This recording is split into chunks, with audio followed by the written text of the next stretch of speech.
Okay. So good evening, everyone from India, and welcome to the closing ceremony of the Dais Global Voices Model UN 2023 at the Learning Planet Festival.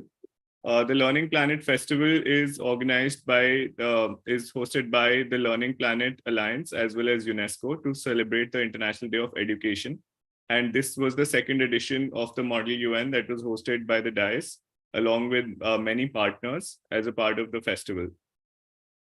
So thank you everyone for joining us today for the closing ceremony. Today in the closing ceremony, we will be hearing from some really inspirational heroes that I like to call, who are actually at the UN office and who are working on these issues actively. We'll be hearing from all our executive board members and seeing the outcomes of the different committees that took place. And finally, we will be celebrating the achievements of all our young delegates, young leaders who have done exceptionally well in different committees. So really excited and looking forward to our entire closing ceremony today. Before we go to our closing ceremony, a bit of an overview of the entire conference. So the conference was a 2-day event held virtually where we had about more than close to actually 300 applications from around 10 different countries of young people who wanted to be a part of the conference. 6 different themes were discussed in 6 different committees, namely UNICEF. So in UNICEF, we discussed the rights of the 21st rights of children for the 21st century. UNESCO, where we discussed reimagining schools of the 21st century. WHO, where we discussed mental health of young people. Then we had United Nations General Assembly, which discussed reforms in the UN by including more representation from civil society and private sector. We had the United Nations Environment Program, which discussed building capacity with young people to engage in social entrepreneurship and advocacy towards effective climate action. And finally, we had the International Telecommunications Union, which discussed using AI and tech for good. One unique part about the conference was that this was not just an interaction of young people with each other, but we were lucky to have various partners who sent facilitators and experts from their end to have engage at discussions between the delegates and experts who are already working in these different domains. So a big thank you to all our speakers who joined in on both the days for these insightful discussions. Finally, I think it is important to look at the theme of our entire conference, which revolved around from citizenship to planetizenship. And the idea behind that is again to help our delegates look beyond the differences or that different countries have, and also start looking at the similarities and what binds us together as planetizens of Mother Earth, so to say. So on that note, we will be now beginning our closing. And the first in the first order of business, we are inviting our chairpersons from different committees to present the conclusions of their respective committees. So starting with the UN General Assembly, we'll be first inviting Mr. Devesh Gupta to share the conclusions of his committee. Thank you, Keshav. Good evening to everyone from India. I am Devesh Gupta, and I was the chairperson for United Nations General Assembly. The agenda which the delegates at the United Nations General Assembly were discussing was rediscovering global development and diplomacy with increased role of civil society and private organizations. We had started out by discussing and acknowledging how identification to a nation, to a religion, to an identity, to self-interest, to foreign policy, or to past conflicts has led to the mess which we are in. We acknowledged as to how the foreign policy and self-interest have become the biggest impediment in collective problem solving. We also spoke about love and compassion, which have been missing, without which no problem at a global or a local and individual level could be solved. We further spoke about how the collaborative role of civil society, private organizations, and governments could bring change into the world. But we specifically emphasized on how Human beings have created these institutions, which sometimes also creates an illusion of separateness, which leads to a temporary cooperation but not a complete integration. So, this is how the movement of discussion happened in the committee, and now I will be sharing with you the outcome document of our committee.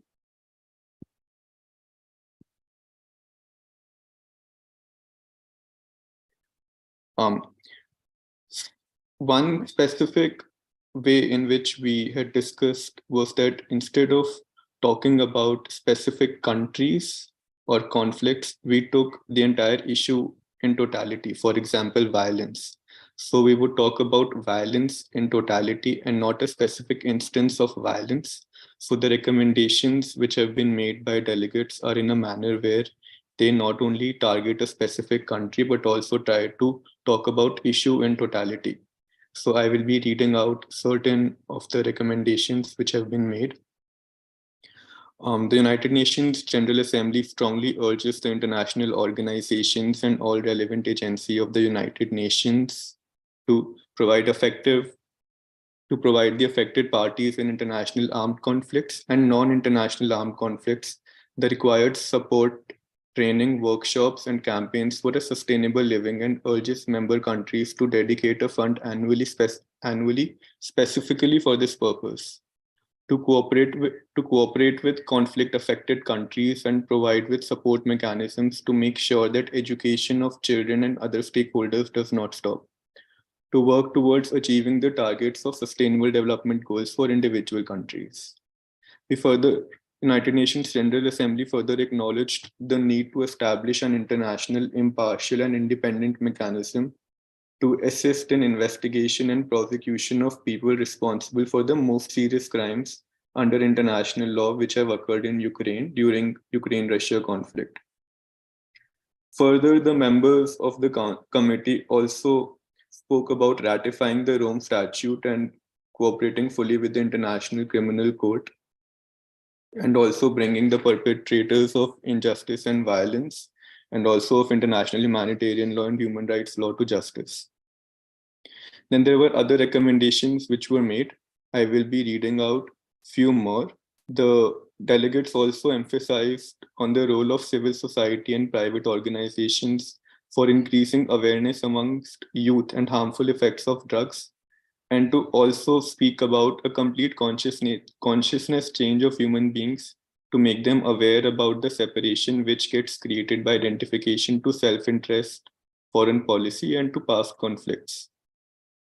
Delegates also emphasized on the role of member nations and partnerships with civil society and private organizations to make sure that there is no injustice which happens at refugee camps, and there were certain such recommendations which were made.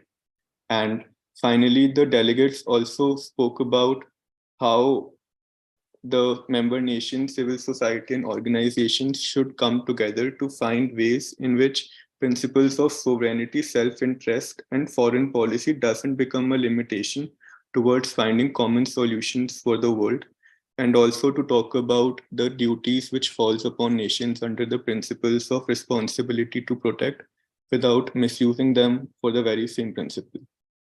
Thank you. Thank you so much, Devesh, and all our General Assembly delegates for putting this document together. Now we will be moving ahead and we will be inviting the chairperson of WHO, Ms. Rahat Verma, to share with us the outcomes of the WHO committee.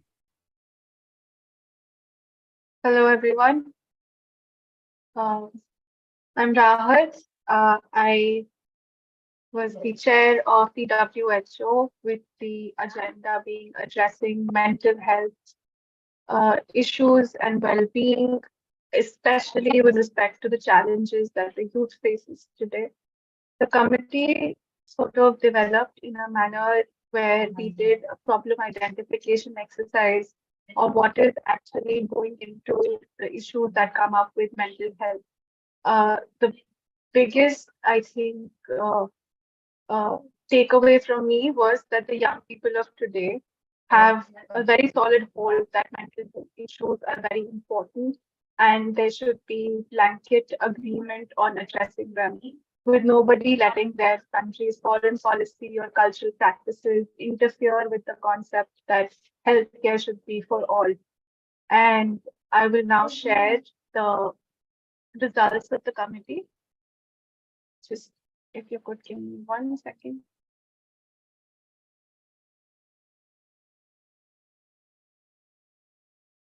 Yes. All right. So we did this exercise where we understood that there are certain health action plans that the WHO has put forward in the recent past, in 2022, in 2021, in 2020. And therefore, the committee decided on emphasizing the need to adopt the guidelines given in the Comprehensive Mental Health Action Plan 2013 to 2030. They also recommend a WHO-led monitoring and advisory committee to be established to analyze and assess the state of mental health globally and give advisories to the UN to include those as suggestions in their documents. We also request the creation of an online global portal which provides free access to educational content, self-guided therapy, moderated peer-to-peer support, and one-to-one counseling with qualified health professionals. The committee members were also very insistent on a reassessment of national educational policies and country curriculums to encourage a dialogue that ultimately leads to a less stressful system for the students of the country. The one thing that there was blanket agreement on is that the adults of today do not sometimes understand the mental health issues that are being faced, or essentially don't even understand mental health as a specific sector that care should be provided within. So the committee is recommending the creation of a WHO-led international campaign to destigmatize mental health problems, which would include encouraging social influencers to speak out on mental health, creating international chat rooms to encourage conversations, requesting member states to create opportunities of dialogue within cultures, within niche tribes, etc., and also designating a World Mental Health Day to improve awareness on the matter. There is also a very niche debate that happened within the committee about the use of new technologies and data to lead to early diagnosis of mental health problems. And we're recommending the creation of ethical guidelines in the WHO to guide the use of these technologies. Other than that, very beautifully, the committee members have come up with this concept of suggesting to all member states in the UN to designate 2% of the funds of a country's budget towards mental health facilities as a mandatory action. Also, condemning the use of social media for the marketing of addictive and harmful substances, and the promotion of the creation of guidelines to set up sex education programs to prevent teenage pregnancy and support adolescents exploring their sexuality. The committee demands the member states bring about a legislation to ensure the right to health care for individuals below the age of 18, regardless of their nationality, language, religion, caste, and other social divisions, which would essentially take care of any conflict within societies a country will not refuse. That is the hope and the imagination that these members came up with, that a country will not be able to refuse healthcare to someone below 18 with respect to their citizenship rights or anything else. And lastly, instead of focusing on collective security in terms of hard power, the committee recommends that we create a global health fund, which can be used to support the development of holistic health infrastructure for all, to ensure that the right to health is supported by infrastructure. That's it. I think, thank you. We can move on to the next committee. Thank you, Rahat. And again, once again, to all the delegates of the WHO for this inspiring document. And I'm sure your discussion was even more insightful. So moving ahead, we will now be inviting the chairperson of the United Nations Environment Program, Mr. Rahul Setia, to tell us about the committee's proceedings and the document that they passed. Thank you everyone for inviting me to this conference. It was a very fruitful discussion in environment program, and considering how many of them were of very little age, and they were in grades such as eighth and ninth, and they were talking about scientific methods of climate change and the disasters that occurs naturally and man-made, and how climate change has a role to play in it.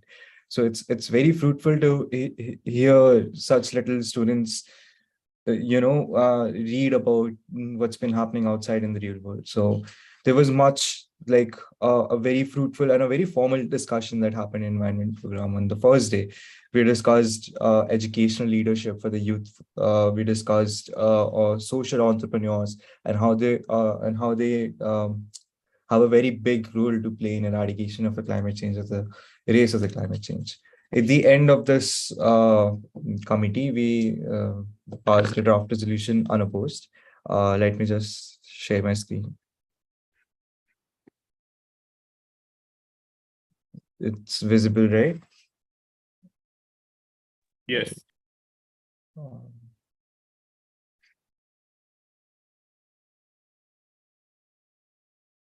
Okay.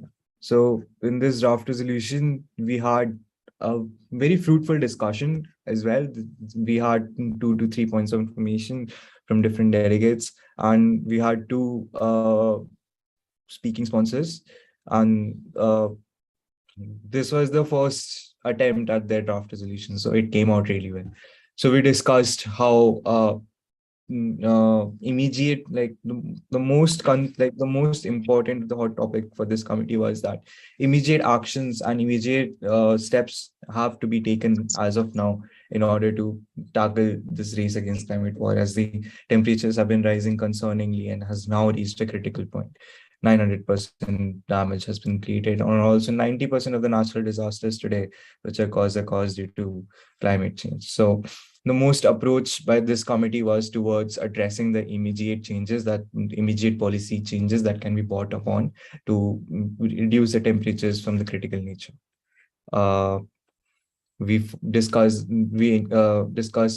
points such as how we are supposed to encourage funding the youth, non-governmental as well as international organizations involved with issues regarding climate change. It was mostly an observatory draft resolution. As you can see, it has recommendations and observations that it has marked throughout the deliberations. Affirms the importance of educational programs for the youth to raise awareness for climate change and its impacts on their lives, especially youth, because our agenda focused on youth leadership more. So another most stressing on factor was how we can encourage and educate our youth towards reaching a climate to be the next leader and to reaching a climate neutral planet. That's it. Thank you for inviting me here again. Thank you very much. Thank you, Rahul, and all the delegates of United Nations Environment Program for this, again, a very important set of calls to action. I even saw this point on the role of arts with young people. I thought that was also a very remarkable point. Now inviting the chairperson of the International Telecommunications Union, Nipun Gulati. Nipun, your audio is not working. Is it audible now? Yes, please. Great. Greetings, everyone. I'm Nipun Gulati from ITU. Our discussion in the last 2 days of the conference was really fruitful. And about the agenda, we were discussing AI and tech for good, which was implicated in the telecommunications world to a larger extent, where we talked about certain different things which included the economic growth and how AI can be a part of it. On the other hand, we also talked about how AI can be a limitation for the people, as it would take up a lot of job occupancies or employment in the countries, in these developing and in the developed nations, as we can see. And right now also, as the tech fields are laying off a lot of employees, it is seen that how tech and AI is taking over the manpower which was earlier used to function in a particular firm. So we discussed several different topics in our solution paper as well. I would like to share it. So we followed a very basic concept of draft resolution, but we didn't keep it very strict in terms of the clauses. It was so the end goal of this solution paper was to give out solutions for the committee and improve the problems or the limitations that were focused by these nation states. So first clause that was mentioned in the solution paper was encouraging the identification of areas of economic growth and target resources to support development by predicting which industries are likely to experience growth, which can help governments and private sector organizations target their investments more effectively. Our committee also recommended that the AI system that can be used to have personalized nutrition assistant that will allow AI to analyze an individual's dietary habits, genetic information, and health data to provide personalized nutrition recommendations, which in turn will help areas with personal diets and even food shortages. This was mainly focused on the countries which have very poor food security, and it also helps with people of the countries who have a history of bad health. So yeah, this works out for them. So the third clause would be urging UN for a specialized AI committee to improve global cooperation in the near future. That means that all the operations that are related to the AI we encourage, as ITU, we encourage the UN to help us cooperate in this cooperation and help us move forward with the plan of actions that the committee has decided for near future. Fourth clause being overhauling the education system and giving more focus on skills like critical thinking, creativity, and innovation, as these skills are hard to replicate. All of the so just an example about this, art and creativity in the digital forum is very hard to replicate, and it is not very possible. So it is not possible, it wasn't possible earlier, but now with all these apps, AI is able to predict the future of different cities through different imaginations and putting forward different perspectives altogether. So next would be developing policies to assure that the development of AI will be directed at augmenting humans and the common good, and shifting the priorities of economic, political, and education systems to empower individuals to stay ahead. Also, augment human analytical competencies by leveraging machine learning. So this point was very important because at the end of the day, AI is a man-made concept, and without the human brain actually programming it to the best of its caliber, it is not possible for any AI to work um, to its best. To its best capabilities. So having those brains correctly programming all these AIs to not have a very dystopian outlook to the AI, and at the same point of time have a very fruitful outcome. AI could be used to stimulate and automate the generation of zoning laws, building ordinance, and floodplains, combined with augmented and virtual reality, that is AR and VR, real-time citywide data on energy, water consumption, and availability, traffic flows could create an urban dashboard to optimize sustainability.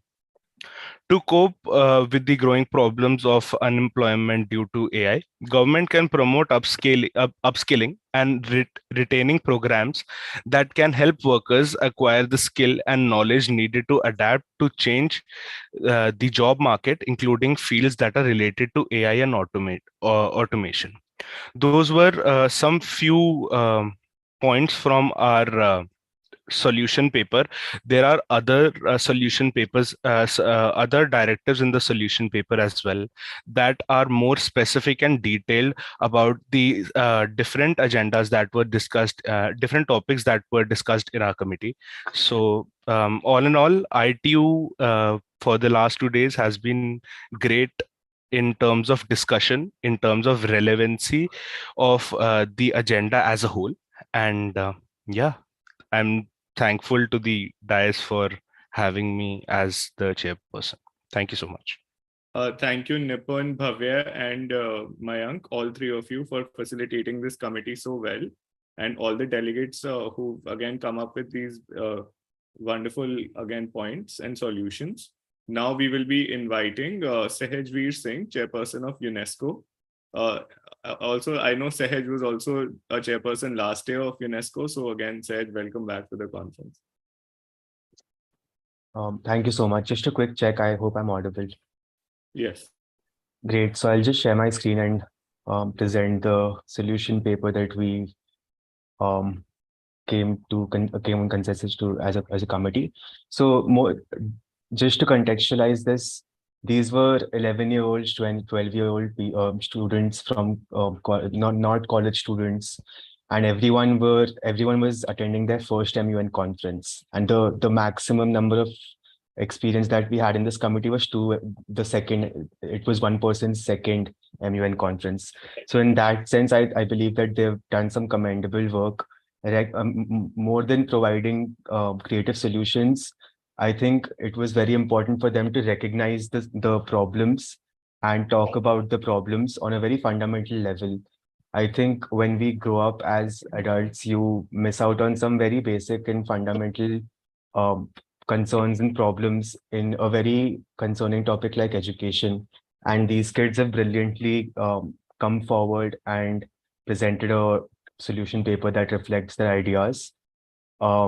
Moreover, I think it is really commendable that all of them they came to consensus on one thing, and they did not fight in the committee, or they were not in conflict with each other in a world where multilateral consensus is getting very hard to gain every day, and everyone is just moving into their plurilateral groupings and making smaller groups on a global level. I believe that just coming in consensus with one solution paper and making one document as a 45-member committee was commendable. They were able to recognize a lot of problems in the education system in their own countries and globally as well. And I feel that as 11-year-olds, 12-year-olds talking about mental health, their mental health connection to education, what government should do, what non-governmental stakeholders should do. Just talking about these things on a very fundamental level is something that they did beautifully, and I think they will love doing MUNs in the future as well. So yes, that is just what I wanted to say about the committee. It was a wonderful experience, all in all. Thank you, Sahaj, and to all our delegates in UNESCO for these really great solutions. And I already see that poor infrastructure is something that in India also we face a lot, as well as in the developing part of the world. Very basic access issues also exist in education. So thank you so much for pointing these issues out. Finally, we will be inviting the chairperson of UNICEF, Ayush Tanwar, to present the findings of the UNICEF committee.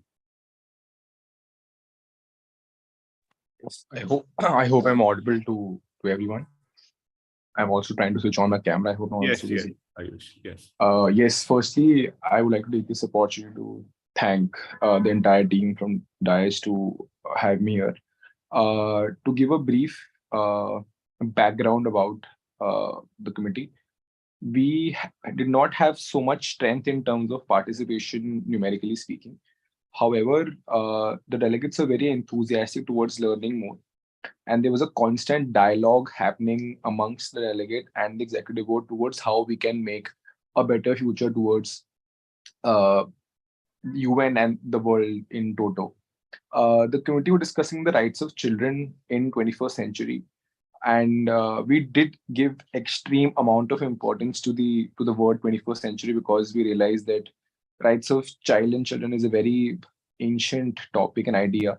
However, the contours of right of children have to be changed while keeping in mind the 21st century and how things change in today's contemporary world. From as basic as education, growth, food, till as high as how we can create a secured world for children. What will happen once a child gets into an household that is not his parental or her parental household, and where how will security work in that sense? And then it goes as high as how can we make future leaders from children, and so on and so forth. So far as the committee document is concerned, the committee had various ideas towards how they want to make a better future. So rather than having multiple documents, we formalized a press release which was drafted by the committee in totality, wherein delegates were giving their input towards how the agenda can bear fruits. The very first point of the press release is that the delegate of UAE advocated that the need of awareness campaign and specialized schemes for the underprivileged and discriminated need to be given utmost importance to reduce discrimination on the basis of birth. Second, the representative of UV mentioned that making education mandatory and taking steps to enforce that will help in reducing child labor, domestic abuse, and making right against exploitation more effective. A representative of UAE said that the schemes and measures to provide healthcare, nutrition, food, safe environment, and clean drinking water will improve the condition of children. Fourth, the UAE delegate said that having physical activity uh, concentration and concentration activity introduced in school curriculums and making them mandatory will be beneficial for the health of children. Fifth, the representative of Argentina will see that amendments in the laws are made so that not only the seller for exploited children, but also the buyer is punished. The representative of Nigeria will see that victim of domestic abuse will have the available necessities and voice to speak up and take action. Seventh, the representative of Argentina would build in countries future policy to children are so children are provided with the best healthcare. Eighth, representative of Kazakhstan mentioned how we can prevent and protect children from getting domestic abuse. Ninth, representative of Philippines mentioned improving access to good quality health, social welfare, and criminal justice support services for children survivors of trafficking, working with other governments and with businesses to prevent, intercept, and address trafficking and prosecute criminal networks which transcend national borders. 10th, the representative of New Zealand mentioned increasing teacher training and support to ensure that all students have access to quality education. The government should invest in teacher training and support. 11th, representative of Kazakhstan also mentioned how we can increase and help children to participate in different platforms and help them grow effectively and organize different workshops and public speaking competitions. 12th, delegate of Poland provided insight on how we can prevent domestic abuse. The Domestic Violence Protection Act, which provides legal protection of victims of domestic abuse, including children. This law, which allows for the insurance of restraining orders and criminalizes certain forms of domestic abuse, such as physical and psychological violence. Children Protection Act, which provides for the protection of children from abuse and neglect. This law allows for the removal of a child from an abusive home and placement in a safer and nurturing environment.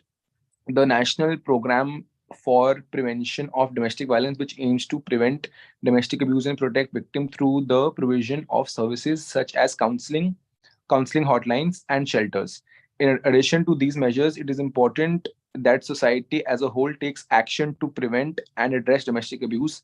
This includes educating children about their rights and how to seek help, raising awareness about the issues, and support providing support and resources to victims of domestic abuse. 13th, representative of South Africa will acknowledge the issues regarding children in minor states and provide them with basic education and shelter. 14th, representative of Argentina would see to active participation of children. The representative of Argentina, this is the 14th point I'm reading. Representative of Argentina would see to active participation of children even in minor areas of countries. 15th point, representative of Argentina would increase the number of awareness campaign to maintain discrimination against minor classes or races. 16th and the last point, the delegate of Philippines also mentioned that educating people, especially businessmen and employers, about the ill effects can help prevent child labor. Talking to them about the impact of child labor on children mental and physical health and how it can affect their future. Thank you so much. Thank you, Ayush, and again, like commending all the delegates, youth participants from UNICEF. So before we move on further and invite our guest speakers, I think a big round of applause virtually to all our delegates who've gotten together and virtually, like I think collaborating virtually is so difficult, but you all have done such a great job. Now we will be inviting our guest speakers to share their opinions and tell us some of their thoughts as well. So we will be beginning with Olivier. Olivier Brichard is the director of the Learning Planet Alliance. Olivier joined Learning Planet Institute in 2019 and serves as the chief operating officer of Learning Planet, a global initiative in partnership with UNESCO and leading hundreds of organizations to inspire and empower learners to take care of oneself, others, and the planet, and thus contributing to address complex challenges such as SDGs. Olivier has also notably is also in charge of the Learning Planet Festival. So Olivier, thank you so much to take out time. I know there are 600 events and more which are happening at the entire festival, and you're here with us. So we invite you to please share your thoughts. Thank you very much, Keshav. Thank you for having us with you. Thank you for being part of the festival. And I must say, I'm really very impressed by what I've been listening to and all the work done by all the young people. Each of the delegates, when they were talking, I said, okay, this is what I'm going to talk about. And in the end, it's something I'm going to try to talk about everything you've been sharing. Over the past 5 days during the festival, but over the past few years, we're working around education and health and many other issues that are directly concerning youth. Something which sounds quite surprising, maybe you can get rid of the image, something which to us is clear, is that the young generation are facing at the time being so many multiple poly crises in many fields, and that they are facing this crisis at an accelerated pace. So we really believe, and that's how we made this alliance with UNESCO, that we need to radically transform the way that we learn, so that to better equip young people and adults to face the accelerated pace of this transition and to be able to collectively find solutions and responses to solve this problem. So if you think about this, then if you want to transform in-depth education so that maybe all young people around the world can learn together in collective ways, inspired by research, instead by, in collaboration rather than competition, on complex subject of a real life. I mean, this is a radical transformation of education. And to do so, we signed an agreement with UNESCO for an open alliance for the future of learning, which is now called Learning Planet. And we bring together the upper ground, the institutions like UNICEF, WHO, OECD, Club of Rome, and many others, together with universities, together with cities, with big players, and we bring them together, plenty of on-the-ground players, the teachers, the researchers, the youth activists, and together we are trying to co-construct new pathways forward.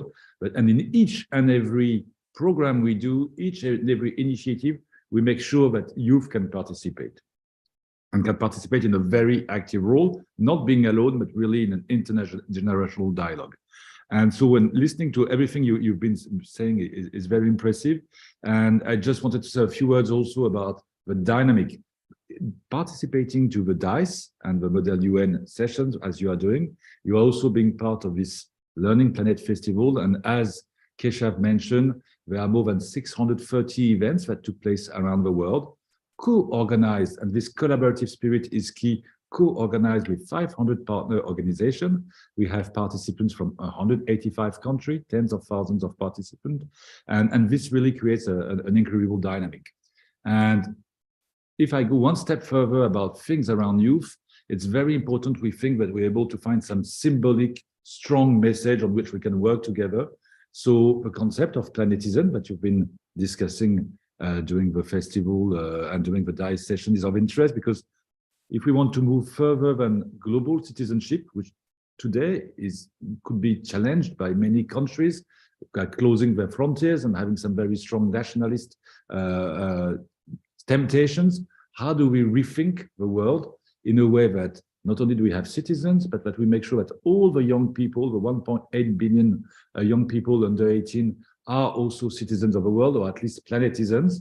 And how do we encompass also all living creatures, all living spaces, into thinking new ways of living together on this planet? So I know that these are discussions that we're having, and maybe some things that we are very excited by thinking is in 1924, there was the first Declaration of Youth Rights that was written by adults, that for children, and published at the Société des Nations before the UN in Geneva. And we're thinking that 2024 is coming, and that working with hundreds of thousands of youth around the world to further discuss what are the new rights for the 21st century that you would like to see would be of very strong interest. So these are conversations we're having at every level with members of the UN, with social entrepreneurs, with teachers, universities, and youth like you. So it was maybe a quick overview of the festival, the importance that we really see that has been inspired by many UN agencies, like the report, A Future for the World Children, written by UNICEF, WHO, and the Lancet, really calling for participation of youth in every public policies. This is what inspires us, and we transform it in many things, like the festival, but also, and these are my last words, we have Ed with us, and you met him yesterday.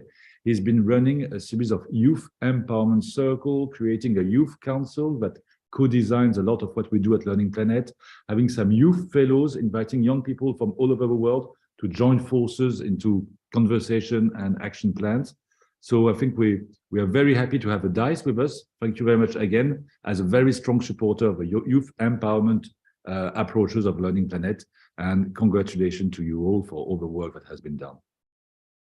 Thank you, Olivier, for sharing about the Learning Planet Festival and all the work again that Learning Planet does. It's indeed very inspiring, and again a wonderful opportunity for us to learn as well as contribute.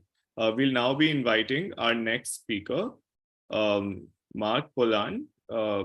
Mark is a business relationship manager.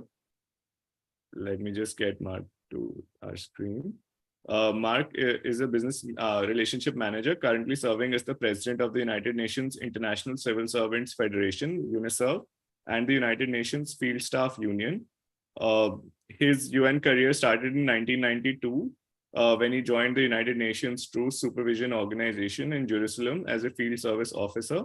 From 1992 to 2000, he's worked in UN TSO, the MINURSO, UN Peacekeeping Forces, and the UNIKOM, returning to the UNTSO Jerusalem to assume the presidency of the then called Field Service Staff Union, which became the Field Staff Union. And Mark, again, is one of our key advisors and mentors. So Mark, the floor is all yours, and thank you for joining us.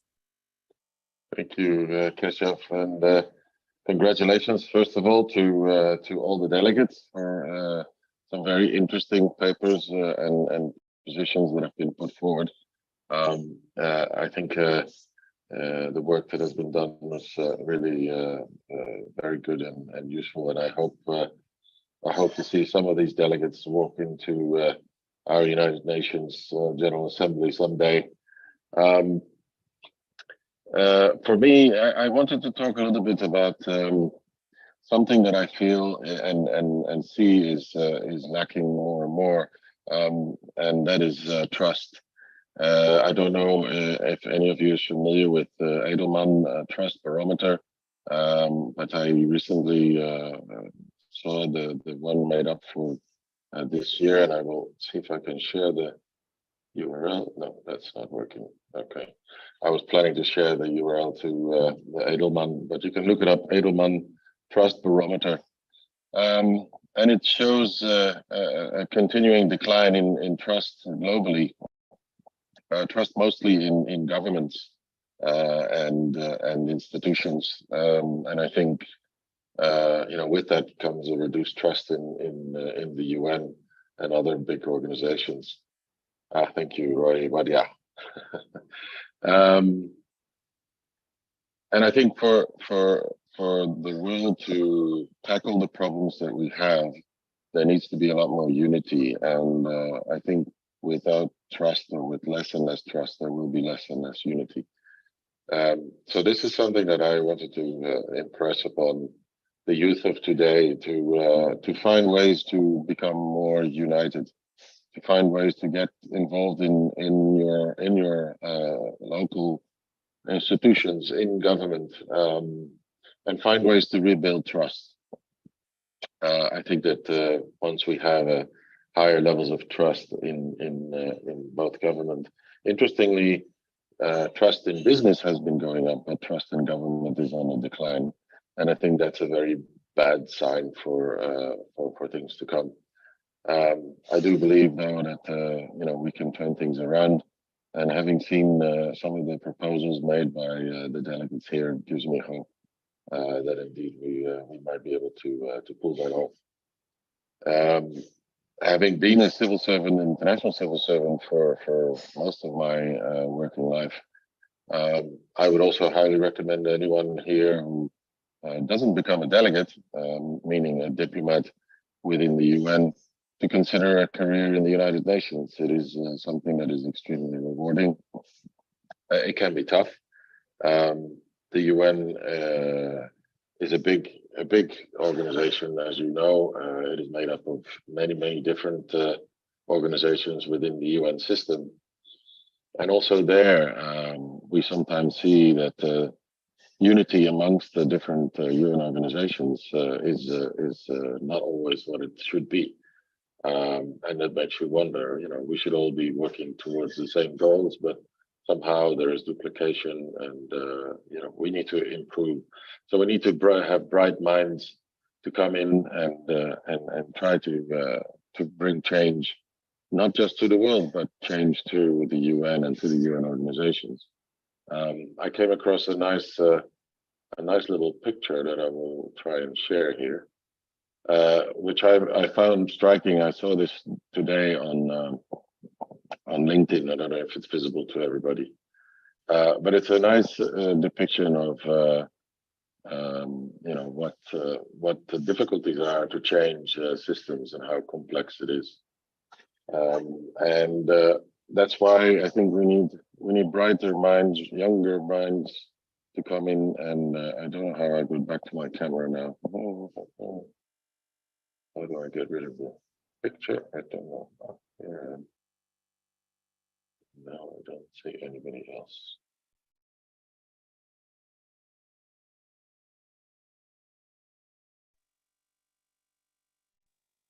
Yeah, can everybody hear me? Oh. Yes. Sorry, I'm not a big Zoom user, so I always struggle a little with the Zoom technology. Anyway, I think for me the key message is get involved.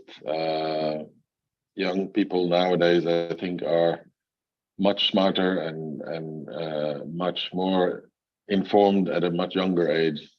And I think the rejuvenation of the UN is important. I am now closing my career soon. And I joined the UN when I was young, 23.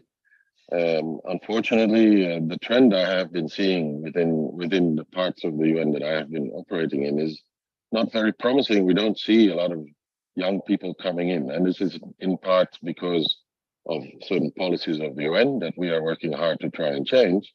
And I hope it is not because young people are not interested to work for the organization, but I'm very pleased to see so many people here that are young and are interested and engaged in what the UN stands for. I think personally the UN is the only hope for bringing this global humanity together and solving the world's problems. There is no UN 2.0, even though the Secretary General has said he wants to create a UN version 2.0. But let's see what that looks like. Let's hope that the version 2.0 of the UN will include a lot of younger people. I think I'll leave it with that. Thank you, Kesha. Thank you, Mark, for your message and again outlining this important vision. We'll be now inviting on the floor Mr. Roy Vadia. Roy has served as the Regional Communications Manager of the WHO European Regional Office in Copenhagen, covering 53 countries across Europe and Central Asia since February 2022. Issues of focus for health emergencies, which include the COVID-19, the Ukraine war, and the Mpox, non-communicable diseases, HIV and tuberculosis, environmental health, mental health, and the health systems development. And earlier, Roy was a regional communications advisor for the UNFPA, Asia Pacific Regional Office based out of Bangkok, whose mandate encompassed achieving zero maternal deaths, zero unmet need for family planning, and zero gender-based violence and harmful practices against women and girls. So Roy, the floor is all yours. Thank you for joining. Thank you so much. Hello to everyone from Copenhagen, Denmark, where it's a nice, sort of sunny day. I can see the sky sort of blue. It's about 1 degree centigrade. So it's warm by Denmark standards over here. Thank you so much for having me with you. It's truly wonderful to see the Dais going from strength to strength. Keshav, kudos to you and your team for this amazing work that you do to really connect the dots across India and across the world to demonstrate the interconnectedness of us all, regardless of our socioeconomic, geopolitical, or cultural differences. This interconnectedness, if you will, is truly at the heart of the UN as a whole, in its founding, in its evolution, however imperfect, and in its future direction. To sound a bit cliched, perhaps, these are truly troubled times. It's no exaggeration, perhaps, to say that we are in an age seemingly of what we call a permacrisis. A permacrisis, defined by the dictionary, is an extended period of instability and insecurity resulting from a series of catastrophic events. From my perspective here at the WHO Europe and Central Asia Regional Office, which covers about 53 countries, the permacrisis is indeed wide-ranging. We're now in the 4th year of the COVID-19 pandemic. Next month, unfortunately, marks the 1st anniversary of the war in Ukraine. The toll of non-communicable diseases is mounting, as are the impacts of the climate crisis. We see a truly exhausted health and care workforce at I would say, breaking point. All of this, of course, is connected to the wider sociocultural ecosystem within which we sit. This includes a social media landscape that is increasingly toxic, questioning scientific and medical evidence, alleging conspiracy theories driven by divisions, even hatred, often stirred up and exploited, of course, by politics. It's a world where environmental degradation added to the climate crisis make for huge challenges. And it may seem on many, if not most days, that our world may be plunging towards the abyss even more, and that nothing we do can help turn this around. But no, that's not true. Yes, the challenges are indeed daunting, many seemingly unsurmountable, but there are solutions, there are ways forward. There is light to be found at the end of the proverbial tunnel. A great man, the founding father of a nation that has the potential to be truly great itself, once said, "Be the change that you wish to see in this world." In today's day and age, that quote is perhaps reduced to a cliche, something to be parroted at school assemblies, trotted out every so often at empty ceremonies, frequently mouthed by those who would undermine both the essence of that saying and the man who said it. But I would say that what was said decades ago remains all the more relevant now, because unless we start with ourselves, we will never truly embark on the journey that allows us to fill our own genuine individual and collective potential. We are all citizens of many countries. Our ID papers, passports tell us that. Citizenship, all too often, I would say, and all the more in these times, is wrapped up in jingoism and so-called patriotism that doesn't truly speak of love for one's nation, but rather the subjugation of one group by another, the need to claim superiority of one type or another, whether it's ethnicity, religion, political dogma, so on and so forth. We see this in country after country. No one is immune from this. So how do we move from what I call compromised citizenship to genuine citizenship, and from that to planizenship, which is the theme of the conference today? I speak as a member of the UN now when I say that many, if not all of the answers are actually to be found in our foundational documents, which are the UN Charter and the Universal Declaration of Human Rights. I won't delve into these here. They are easily accessible online. We've got actually special apps that you can download on your phone, and you can sift through these at your convenience. When you see these documents for the first time, or you go back to them again, you will see that the steps each of us can take in our own lives to embark on the journey from citizenship to planizenship. These documents were, of course, put together decades ago, almost 100 years ago, actually. But whenever I see them, and I do go to them very often, I'm filled with wonder as to how visionary they are, how inspiring they are. I'm also inspired by many of the conventions and blueprints that have emerged over the years, and one in particular, which is the ICPD Program of Action, which is a precursor in many ways of the SDGs, and which I strongly encourage all of you young folks over here to explore. It puts individual rights and choices at the heart of development, underscoring the human story, the human experience that are ultimately what we are all about. I must admit that I sometimes get depressed when I see how unfulfilled the vision remains even within the UN system itself. We have a long way to go in carrying out our own mandates. But ultimately, the UN is, like those in it, human. We are imperfect, but we strive. So I want to end by issuing a challenge to each and every one of you young folks here today, a challenge which I hope you will take up in the days, months, and years to come. A challenge which really stretches across an entire lifetime.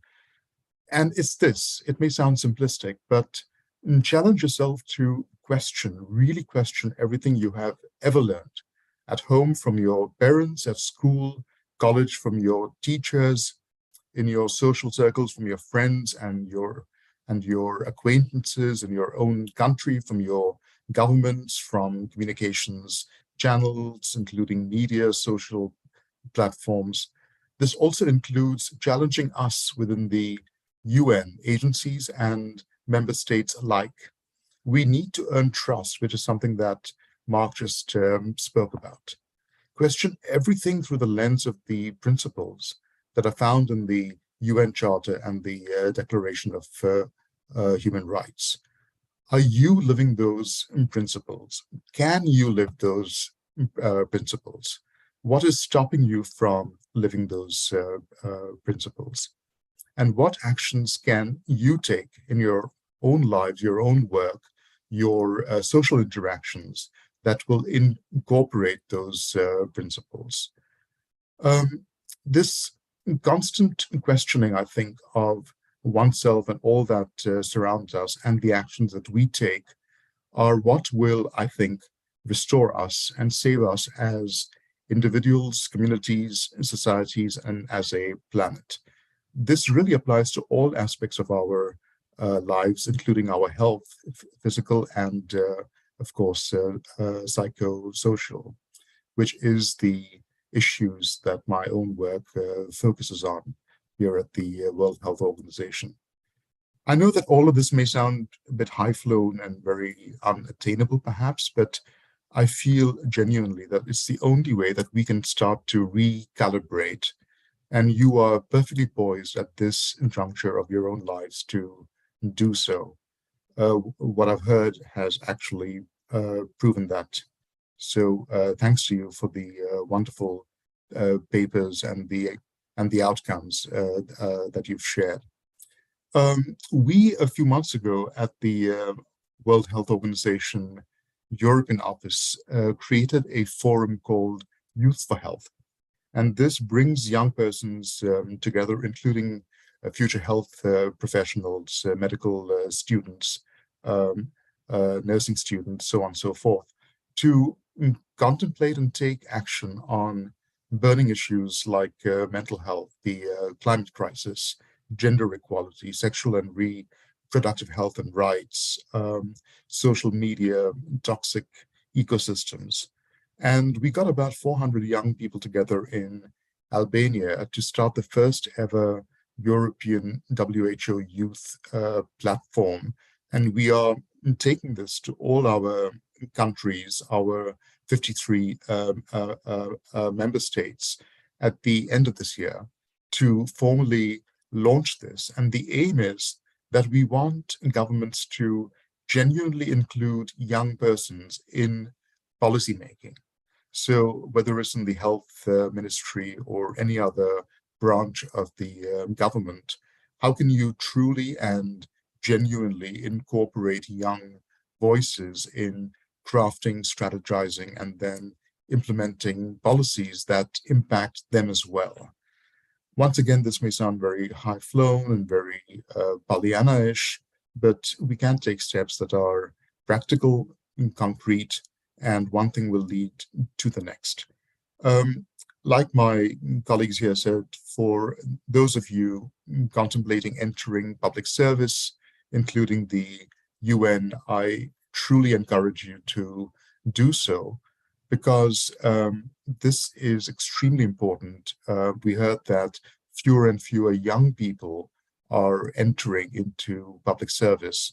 And this may be because of a certain cynicism, a certain lack of trust you have in the system as a whole. But I would really encourage you to consider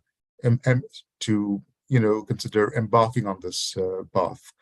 And for that, you need genuine self-reflection, self-awareness, so you can move from citizenship to citizenship, however challenging that path. Thank you all so much. Thank you, Roy. This is again indeed, and this is a very inspiring. Again, I think what you've shared, everything, and something to for us to reflect on. And again, once again, thank you for being with us, delegates. Now we will be moving to celebrate all of you and all the young people who have been an integral part of this conference, who've made this possible. So we will be commencing with the felicitation ceremony now. So starting with our secretariat, we are going to first felicitate our secretariat, executive board, and finally announce the awards for the day. So the Secretary General for the conference, firstly, as Mark was also talking about, Nitya Arora is the Secretary General. Nitya, thank you for all the work you've done.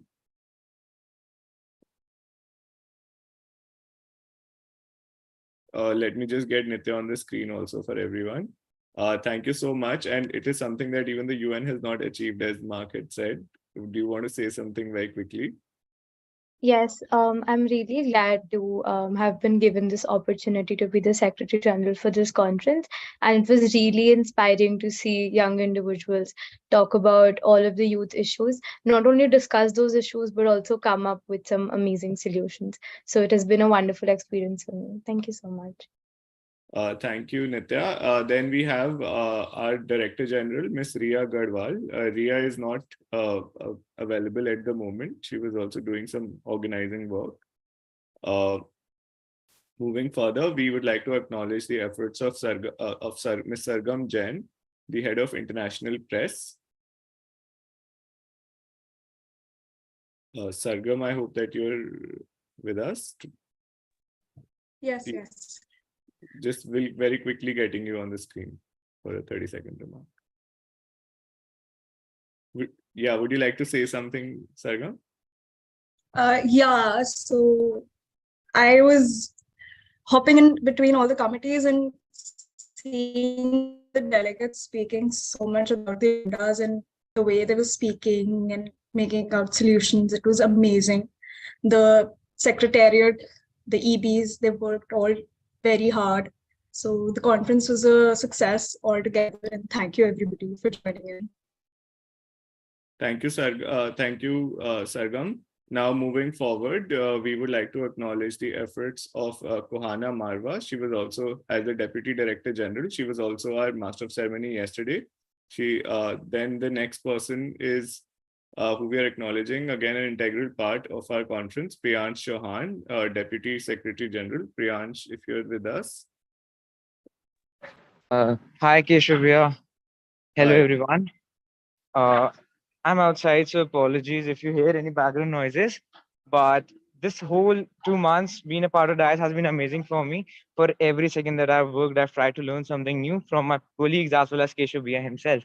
And throughout these 2 days, specifically, while interacting with all the speakers and all the experts in the sessions, it was an amazing edification process for me as well, and I hope so for all the delegates too. And it clearly shows that all the delegates who have participated in the committee in both the days are very passionate about it, and if provided the right path, they'll definitely achieve something for every one of us. Thank you, Priyansh. And again, I think the conference being youth-led is again one of our big achievements.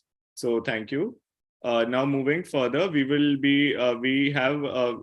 Gauri is not present with us, but definitely we'd like to acknowledge Gauri's work as the USG marketing. And again, Gauri represents even the Learning Planet fellows and council members. So that's a key sort of collaborative force between the Dais and the Learning Planet through Gauri. Then we have Mr. Arnav Gupta, who's been the Delegate Affairs Under Secretary General. Again, thank you, Arnav, for all your efforts. Moving further, we have Ishan Khattar, who was the USG hospitality for the conference. So thank you all of you for being amazing leaders of the conference and putting together this conference.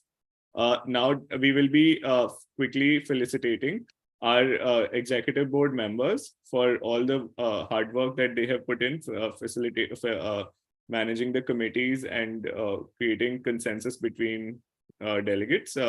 So firstly, we have Devesh Gupta, Chairperson of the General Assembly. Devesh, would you like to say something? Yes, I would like to thank you and the Dais, and the Learning Planet for giving me the opportunity to come again at the Global Voices Model UN and interact with the students. I would just at last like to echo the words which even Roy said about self-awareness and as to how only self-awareness can lead to change. And for me, the change can only begin with the individual. So I would just encourage everyone to be more self-aware, and only then the world can change. Thank you. Thank you, Devesh. Moving ahead, we have Sahil Chopra, Vice Chairperson of the General Assembly. Sahil is not present with us currently.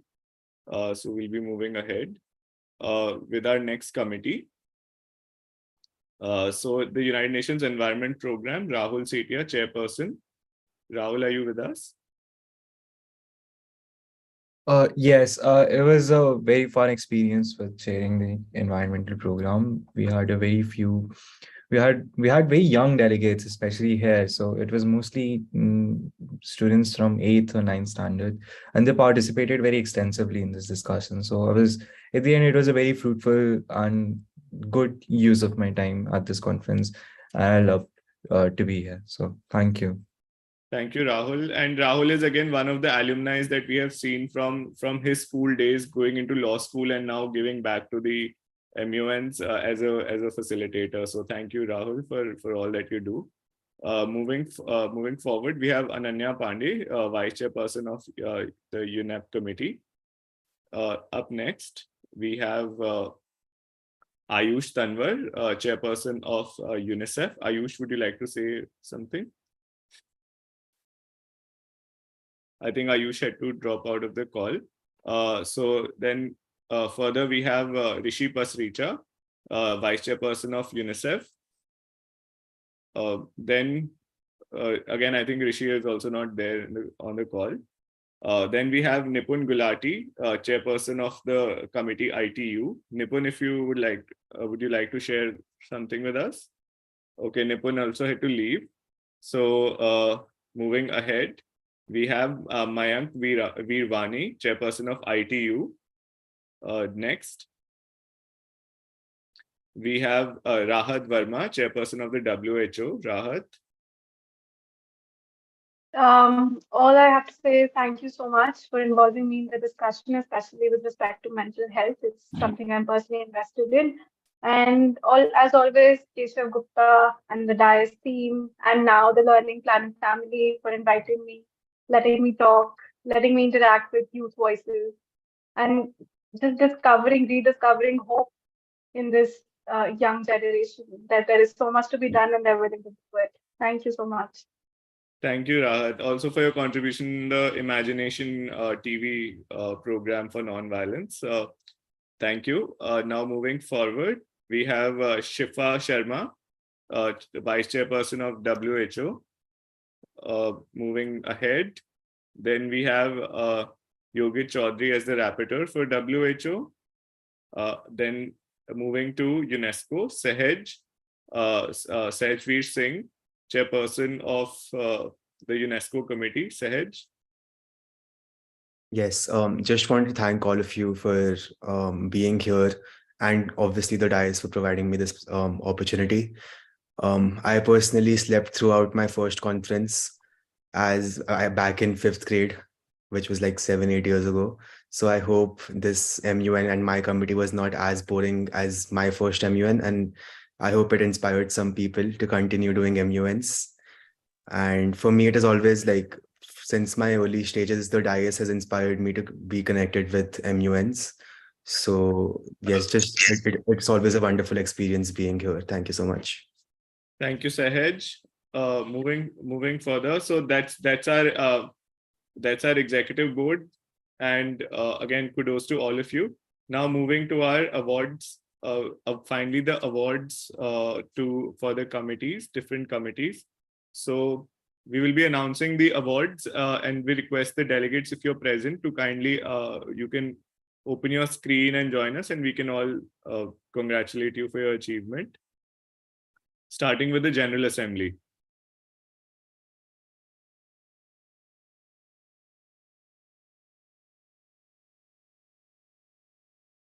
So our team will be again showcasing the certificates for the winners of the committees. Yes, Keshav sir, there are some technical issues. Give me exactly 60 seconds. You will have the certificates on the screen. Well, okay, so 60 seconds you have. Meanwhile, I think one of the achievements for us, which cannot be measured in numbers, is we had a couple of young women leaders from Afghanistan who joined us last year at the conference, as well as this year at the conference, and actively participated in the committees, as well as our young friends from universities from Afghanistan who are here today. So I think a few of these kind of accomplishments can never be seen in numbers. And again, I think it's very deeply inspiring for all of us. So just a big thank you as well to our friends from Afghanistan who joined us today.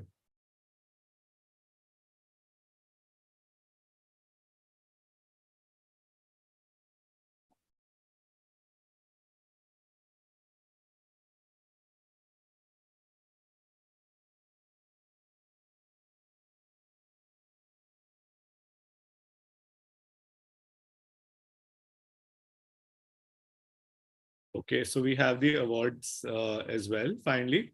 So for the General Assembly, the High Commendation Award goes to Tanveer Ahmed, delegate of Pakistan in General Assembly. Tanveer, are you with us? Yes, Tanveer, would you like to say something, or would you like to unmute your video? Thank you, sir, for presenting me with this award. I would like to thank everyone who had helped me, and I was especially not expecting this award since it was my first month. Okay, that's it. Thank you. Thank you, and congratulations, Tanveer, and to your school as well. Now moving ahead, Pranita Jain, Special Mention Award in General Assembly for representing Brazil in the General Assembly. Pranita is not with us, so moving further.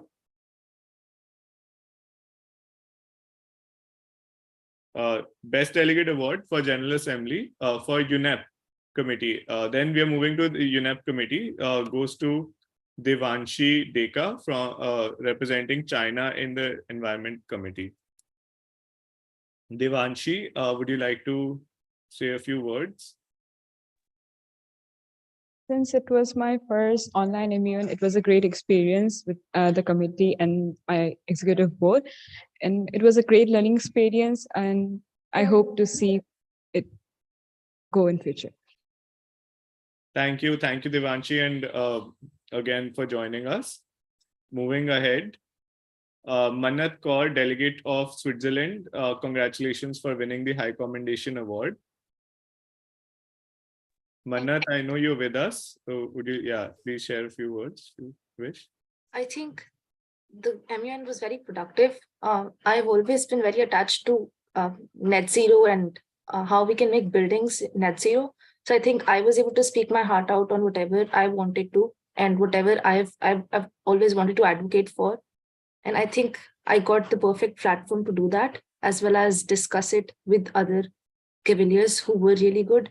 And we had a fruitful discussion and good ideas coming out in the end. Thank you, Manat. Thank you so much and congratulations. Special mention award again in the United Nations Environment Program Committee goes to delegate of Russia, Kanyaka Samuli. Kanyaka is not present with us in the. I am actually. Kanyaka, you're there. Okay, you're there as UNEP Russia. Yes. Thank you so much. I didn't know MUN is like that, and it was my first experience with MUN, and I really enjoyed it. Thank you for our chairperson and also the delegate of China. Actually, she helped me a lot. And yes, that's it. Thank you so much. Thank you, Kanyaka. Thank you. And congratulations to you. Now we're moving to UNICEF. The best delegate award goes to the delegate of UAE, Gaurika. Gaurika, are you present with us? Yes. Let's get you on the screen. Yes, delegate. Congratulations. Thank you so much, and it's an honor to be here. And thank you to the Dais Global Voice MUN for giving me the opportunity to participate. And I had a good experience here. Thank you. Thank you. Congratulations once again.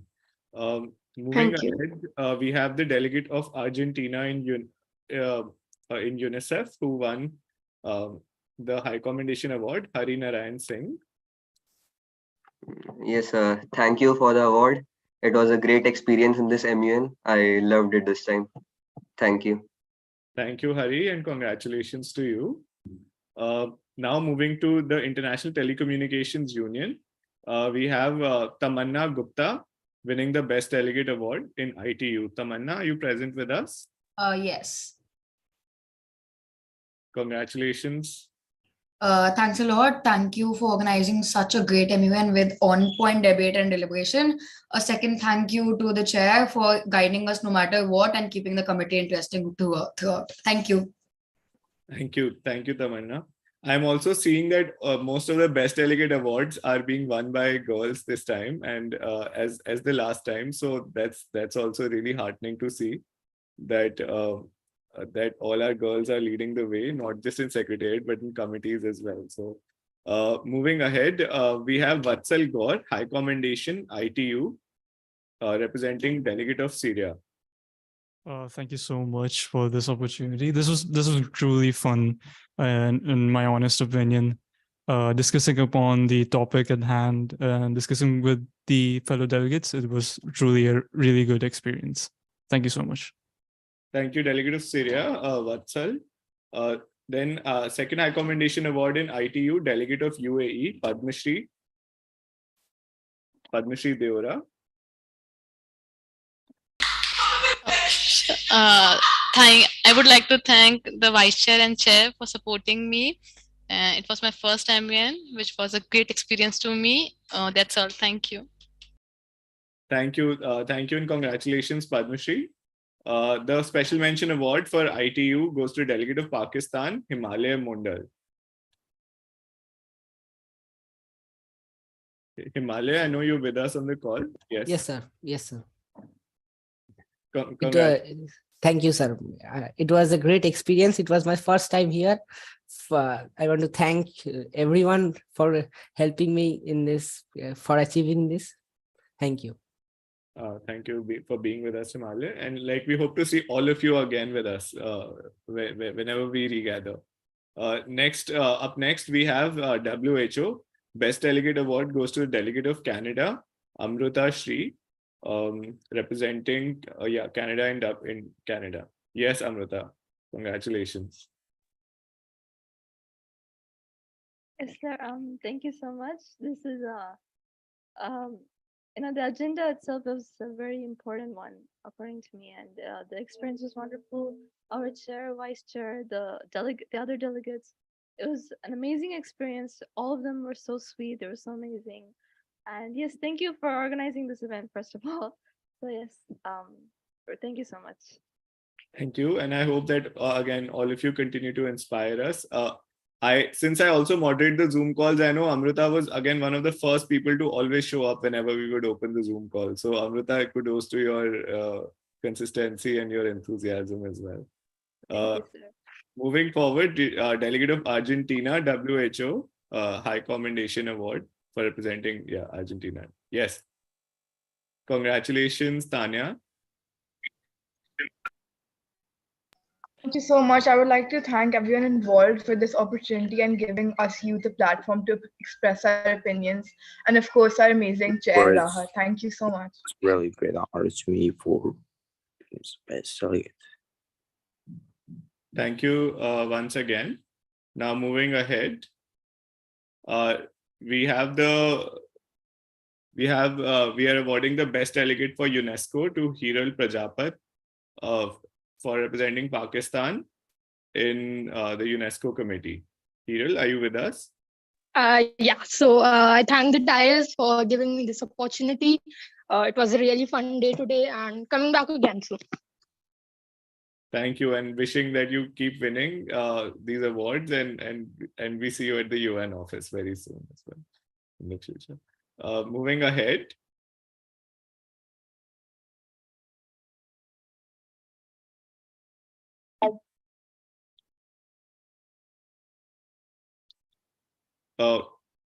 Team. Yes, 1 second. My screen seems to be frozen. That's just like the issues with online things these days. I'm really sorry for this. My internet seems to be really acting up today. No problem, Nitya. We just have UNICEF. This is the final committee's awards that we are doing. Yeah.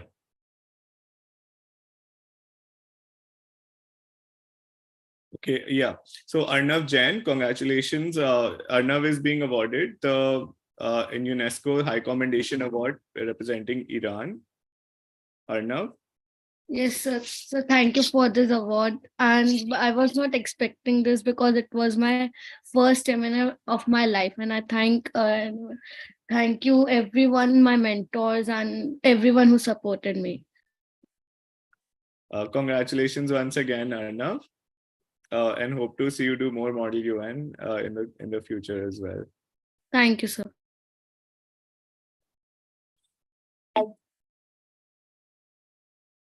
After Arnav, the next award goes to the next High Commendation Award goes to Punya for representing Canada in UNESCO. Punya, are you with us?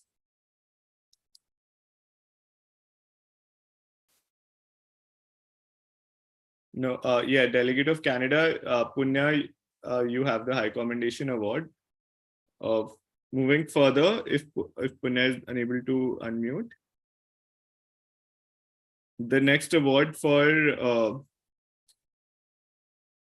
the Special Mention Award for UNESCO goes to the Delegate of New Zealand, Vipeka. Yes, hello, sir. yes, sir. I'm the team. So I'm very thankful for this opportunity and grateful to all the people who are involved in this. Thank you, Delegate. Ajit sir, would you like to say something as well? Please, you can unmute yourself, sir, and speak. Okay, I hope I'm audible to you, sir. Yes. Okay, ठीक है. Hats off to you, Vipaka. ठीक है, well job. Thank you, Dais, and thank you, everyone. Thank you. Thank you, sir, and thank you again to your school for your participation. Moving ahead, the Special Mention Award to Delegate of Nigeria in UNESCO, Ishita Malik.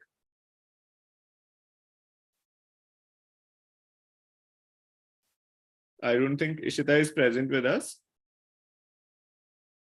And the final award in UNESCO is to Delegate of Pakistan, Manpreet Kaur.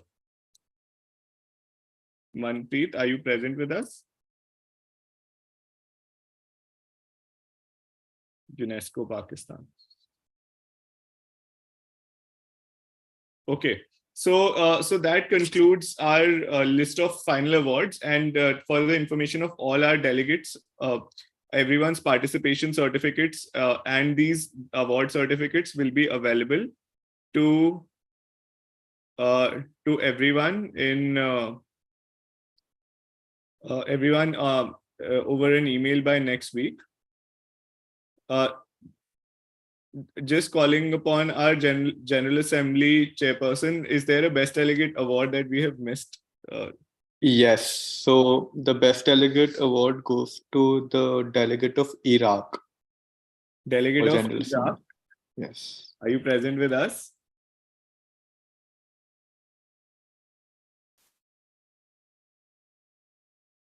The Delegate of Iraq is actually in Afghanistan. I don't know if his internet he's is here. stable. Yes, and I think he's on mute. Firstly, I'd like to express my gratitude and encourage for arranging this program. And it's really a great honor to me for being here as the delegate of Iraq on behalf of Afghan citizens. And I'd like to thank you for Dais teams for arranging such profitable program. I wish you all the best.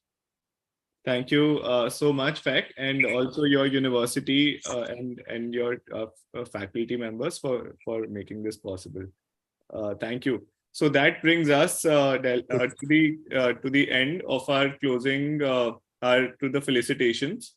And to officially close the conference and to issue the vote of thanks, I'd like to now invite our Secretary General, Nitya Gupta.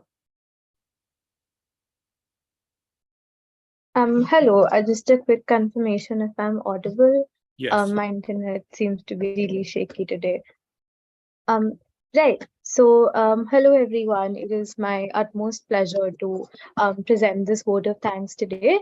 First of all, my heartfelt gratitude to the Dais for giving me this opportunity to be the Secretary General for this conference. On behalf of the entire Secretariat of the Global Voices MUN, I want to thank everyone who participated in this conference in any capacity. we witnessed, like I said earlier, we witnessed some thought-provoking discussions among young people on various youth issues. And not only did they analyze each problem in great detail, but also came up with commendable solutions for the same. And I want to congratulate and thank all the delegates for that. My gratitude to all of our partner organizations, Learning Planet Institute, the World House Project, Stanford University, Foundation of Global Governance and Sustainability, Children in All Policies, CAP 2030, Generation Global, Center for Hybrid Intelligence, Earth-3 Network India, and Y East. My sincere thanks to all of our experts who graced us and interacted with the delegates in some very challenging and thought-provoking discussions. Lastly, my sincere thanks to all of our executive board members for facilitating all of the committees and guiding all the delegates with their expertise. With that, I, Nitya Arora, declare the conference